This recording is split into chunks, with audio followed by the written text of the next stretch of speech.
ಚಿಂದಿ ಉಡಾಯಿಸೋ ಖಾರ ಬಣ್ಣ ರುಚಿಯನ್ನು ನೀಡುತ್ತದೆ. ಮೆಣಸಿನ ಪುಡಿ ಚಿಂದಿ ಉಡಾಯಿಸೋ ಖಾರ ಬಣ್ಣ ರುಚಿ. ನೇತ್ರಾವತಿ ನದಿ ತೀರದಲ್ಲಿ ಶವ ಹೂತಿಟ್ಟಿರುವ ಪ್ರಕರಣಕ್ಕೆ ಸಂಬಂಧಪಟ್ಟಂತೆ ಪ್ರಕರಣದಲ್ಲಿ ಷಡ್ಯಂತ್ರ ನಡೀತಾ ಇದೆ ಅಂತ ಹೇಳಿ ಡಿಕೆ ಶಿವಕುಮಾರ್ ಹೇಳಿದ್ದಾರೆ. ನಾವು ಧರ್ಮಸ್ಥಳದ ಪರ ಅಲ್ಲ, ವಿರೋಧ ಅಲ್ಲ. ನಾನು ಬಹಳ ಹತ್ತಿರದಿಂದ ಎಲ್ಲವನ್ನೂ ನೋಡಿದ್ದೇನೆ.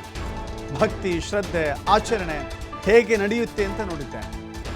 ಅಲ್ಲಿ ಷಡ್ಯಂತ್ರ ನಡೆದಿದೆ, ತನಿಖೆಯಿಂದ ಹೊರಬರಲಿದೆ. ನಮ್ಮ ಗೃಹ ಸಚಿವರು ಸದನಕ್ಕೆ ಉತ್ತರಿಸ್ತಾರೆ. ಷಡ್ಯಂತ್ರದ ಬಗ್ಗೆ ಗೃಹ ಸಚಿವರು ತಿಳಿಸ್ತಾರೆ.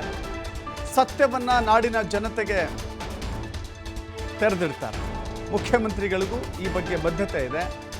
ಷಡ್ಯಂತ್ರ ನಡೆಸಿ ಧಾರ್ಮಿಕ ಕ್ಷೇತ್ರಕ್ಕೆ ಅಪಪ್ರಚಾರ ಮಾಡಲಾಗ್ತಾ ಇದೆ, ಅದು ಸಲ್ಲದು ಅಂತ ಹೇಳಿದ್ದಾರೆ.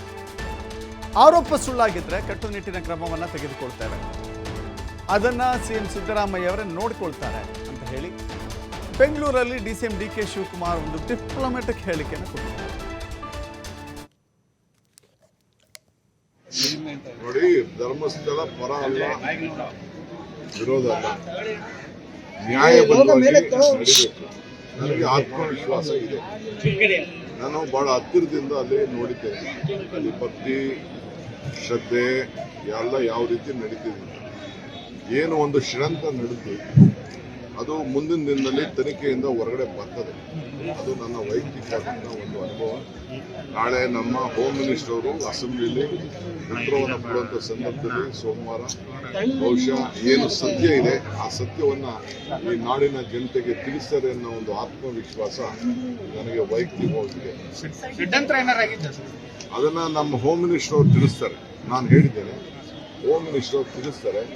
ಮುಖ್ಯಮಂತ್ರಿಗಳು ಕೂಡ ಬಹಳ ಬದ್ಧತೆ ಇದೆ. ಮುಖ್ಯಮಂತ್ರಿಗಳಿಗೆ ಯಾರು ಕೂಡ ಸುಳ್ಳು ಮಾಡಿ ಷಡ್ಯಂತ್ರ ನಡೆಸಿ ಅಪಮಾನ, ಅಪಚಾರ, ಯಾವುದೇ ಧಾರ್ಮಿಕವಾದಂಥ ವಿಚಾರ ಇರ್ಬೋದು, ಯಾವುದೇ ವ್ಯಕ್ತಿಗಳಿರ್ಬೋದು ಮಾಡಬಾರ್ದು ಎಂದು ಮುಖ್ಯಮಂತ್ರಿಗಳು ಈಗಾಗಲೇ ನಮಗೆಲ್ಲರೂ ಕೂಡ ತಿಳಿಸಿದ್ದಾರೆ. ಶಾಸಕಾಂಗ ಸಭೆಯಲ್ಲೂ ಕೂಡ ಅವರು ಕಟ್ಟುನಿಟ್ಟಿನ ಕ್ರಮವನ್ನು, ಸುಳ್ಳೇನಾರಾಗಿದ್ದರೆ ಕಟ್ಟುನಿಟ್ಟಿನ ಕ್ರಮವನ್ನು ಕೈಗೊಳ್ಳಬೇಕು ಅನ್ನೋದು ಕೂಡ ನಮ್ಮ ಸರ್ಕಾರದ ಒಂದು ದೊಡ್ಡ ಚಿಂತನೆ. ಆ ನಿಟ್ಟಿನಲ್ಲಿ ನಾವೆಲ್ಲ ಕೂಡ ನಡೀತೀವಿ. ಕಾನೂನು ಯಾರಿಗೂ ಕೂಡ ತಪ್ಪಲ್ಲ. ಕಾನೂನು ಕಾಪಾಡಲೇಬೇಕು. ಕಾನೂನನ್ನ ಈ ಸಂದರ್ಭದಲ್ಲಿ ರಕ್ಷಣೆ ಮಾಡಬೇಕು. ಕಾನೂನು ತಪ್ಪು ಮಾಡಿದ್ರೆ ಎಲ್ಲರಿಗೂ ಕೂಡ ಶಿಕ್ಷೆ ಆಗಿದೆ. ಅದರಲ್ಲಿ ನಾವು ಯಾರು ಕೂಡ ರಕ್ಷಣೆ ಮಾಡುವಂಥ ಪ್ರಶ್ನೆ ಇಲ್ಲ. ಆದರೆ ಸುಮ್ಮನೆ ತೇಜೋವಾದ ಮಾಡುವಂಥ ಕೆಲಸ ಯಾರು ಕೂಡ ಮಾಡಬಾರ್ದು.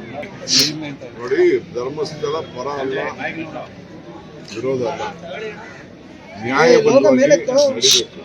ನನಗೆ ಆತ್ಮವಿಶ್ವಾಸ ಇದೆ. ನಾನು ಬಹಳ ಹತ್ತಿರದಿಂದ ಅಲ್ಲಿ ನೋಡಿದ್ದೇನೆ. ಅಲ್ಲಿ ಭಕ್ತಿ, ಶ್ರದ್ಧೆ ಎಲ್ಲ ಯಾವ ರೀತಿ ನಡೀತಿದೆ. ಏನು ಒಂದು ಷಡ್ಯಂತ್ರ ನಡೆದು ಅದು ಮುಂದಿನ ದಿನದಲ್ಲಿ ತನಿಖೆಯಿಂದ ಹೊರಗಡೆ ಬರ್ತದೆ. ಅದು ನನ್ನ ವೈಯಕ್ತಿಕವಾದಂಥ ಒಂದು ಅನುಭವ.